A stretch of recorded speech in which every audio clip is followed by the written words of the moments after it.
In my last two videos about Belgium, I've not only looked at the great things about the country and learned some interesting facts about it, but I've also looked at how powerful this country is in terms of military.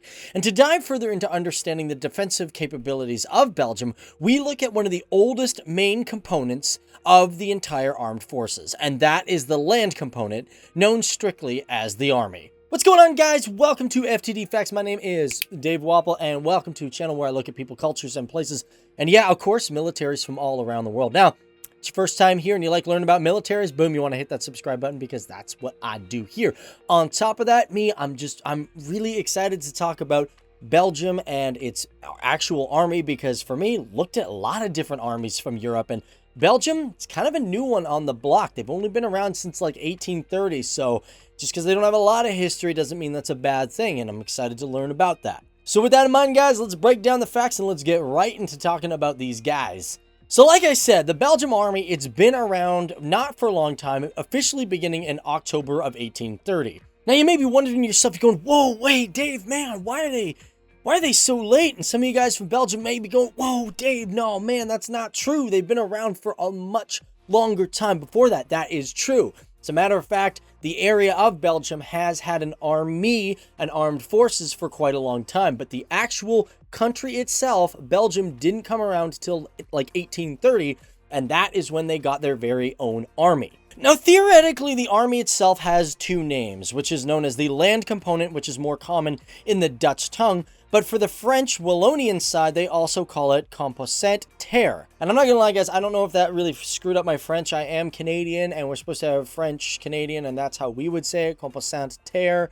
Hopefully that's right. I don't know if that's how they say it in Wallonia. But however, before 1945, the Belgian army was strictly known as the Belgian Army, and it wasn't until after that it got the rename to land component. So for this video, I'm going to dive into some of the history, because I'm not just going to look at what the army is like today, because we got to understand where they came from to understand what they're all about today. And with that, we're going boom all the way back to 1830, guys, the beginning of Belgium. Because the first real major land force unit was the Belgian paramilitary unit known as the Garde Civique. And unfortunately, this unit existed only until about 1914 when it was demobilized from the German invasion of Belgium. However, the group itself was officially around until about 1920 when it became decommissioned. That's partially due to the fact that they were like, this unit did not do good against fighting off the Germans. Nah, so we're going to rename it and do a whole new unit. However, truth be told, a Belgian army had actually existed in the country before, and these guys were known as the Belgian Legion. And as a matter of fact, the Belgian Legion has pretty much a history dating back to at least 1782, in which throughout history, it served not only for the French, but also the Austrian Netherlands governments. However, by the years of the 19th and 20th century, Belgium had become a very neutral country, and because of that, the army was classified more as a defensive force rather than a giant offensive army. And however, I should also mention that around the time of 1830 when it first began, they say that there was approximately 20,000 troops that were a part of the army itself. But however, let's be perfectly honest, that all changed in 1868 when the army was like, brah, we need to introduce conscription. And this was majorly due to the fact that Belgium had become involved in what is known as the Franco-Prussian Wars. And also, I should mention that there was a rather famous group in the army of Belgium around this time, and that was the Corps Expeditionnaire Belge, or the Belgian Expeditionary Force. And these guys, believe it or not, they served in Mexico, but only for a really short amount of time. Because they were around from 1864 to 1867, in which afterwards they returned home, and officially the unit was closed down. And interesting enough to know when it comes to the army of Belgium, believe it or not, they've also been involved in Congo, and in 1905, they were also in China. Which to me, I thought was really interesting because it showed that, Belgium at such a young time, I mean, think about it, 1830 and it's 1905 involved in China. It's been a part of international operations from the get-go. That's pretty awesome. However, their involvement in worldwide operations was about to get a lot bigger because World War I was right around the corner. By the way, guys, before I get into the whole World War I thing and continuing to learn more about what happened in the 20th century, I just want to let you guys know, just so you know, a lot of you guys are probably here, you may be from Belgium itself, that's usually what happens in our videos, and you guys are wanting to know more about military forces in Belgium. Well, first of all, guys, I got a really awesome Belgian military playlist. It's all about military in Belgium, you guys can click it right here. But don't leave the video just yet. I'll also put it at the end and then the description box below if you want to check it out. That being said, if you just want to learn more about Belgium on itself, maybe you're from that country and want to know what's great about it, you can also check this playlist here.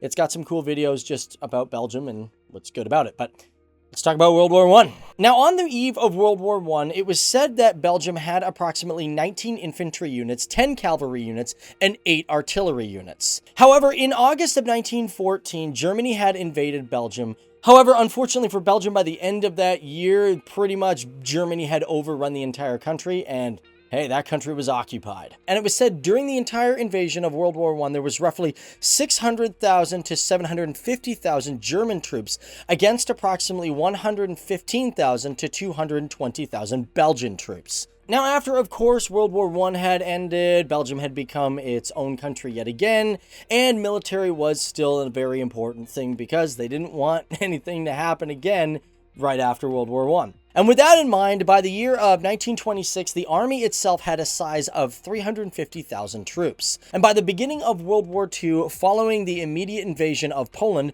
the Belgian king mobilized the military, resulting in it having a size of 550,000 to 600,000 troops. Unfortunately, in May of 1940, along with many other countries within Europe, Germany pretty much invaded Belgium yet again. However, let's be real, Belgium did not stop there. Just because they were invaded did not mean they did not give up the fight. As a matter of fact, a lot of units managed to flee the country and start their own groups to continue to fight the Germans with the Allied countries. As a matter of fact, it's been stated that 163 Belgian troops managed to evacuate in the Dunkirk evacuation alone.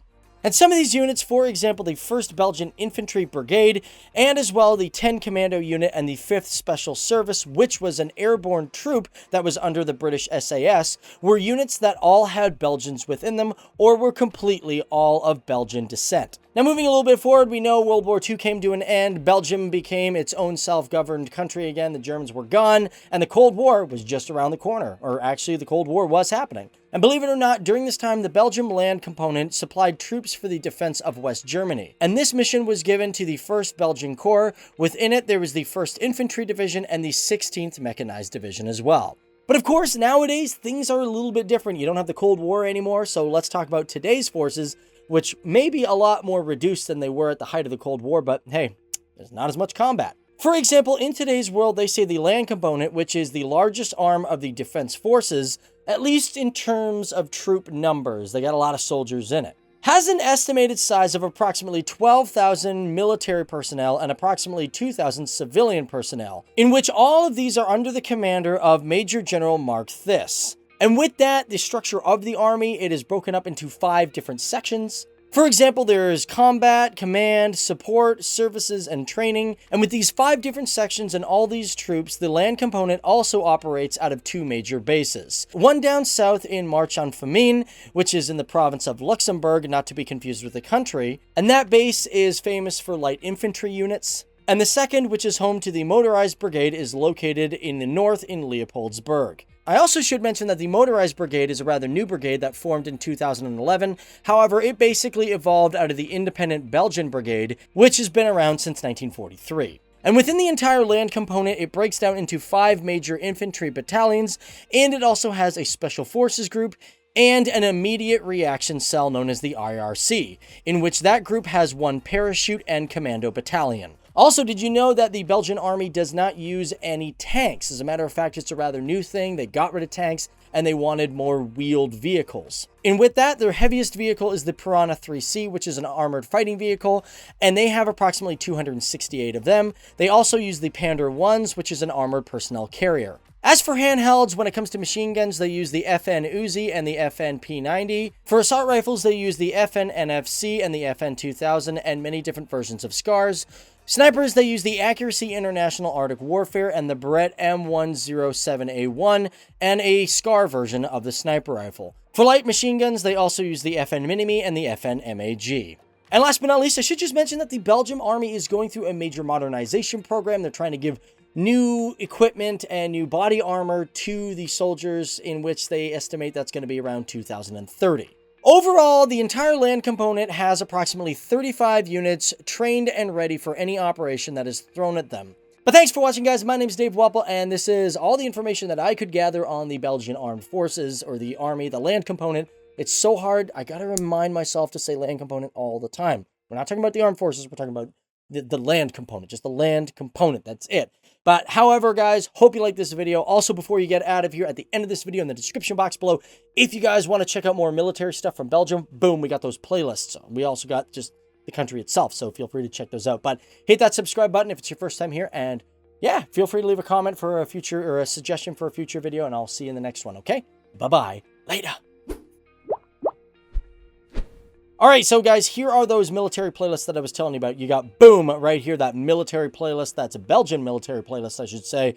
I know you guys are interested in, if you're listening to me right now and you've made it this far because you just want more military content. There's also this video just on Belgium. Feel free to check them out, and I'll see you later. Bye.